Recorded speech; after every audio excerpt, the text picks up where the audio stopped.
Hello everyone and welcome back to another video from Wake&Tech. In this video, I'm going to show you how to find your Swagbucks invite code. So let's get started right away. First of all, open up your web browser and then in the address bar type in swagbucks.com and press enter. You will now be taken into the official website for Swagbucks. If you haven't logged into your account already, go ahead and use your email address and your password or your social media account. Once you have been logged in and taken into the homepage, click on the account icon at the top right corner. You can then click on referrals and you will be taken into your invite page. You will see your referral link within the third section.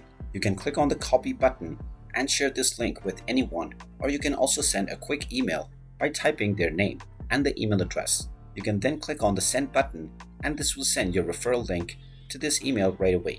And once they click on this, you will receive your reward and they will be added onto your referral and you will be able to see whether they have signed up within the status menu. And there you have it.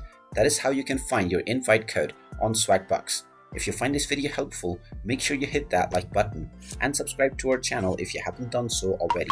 Also ring that notification bell to never miss another update from us. Thank you for watching and I will see you again in the next video.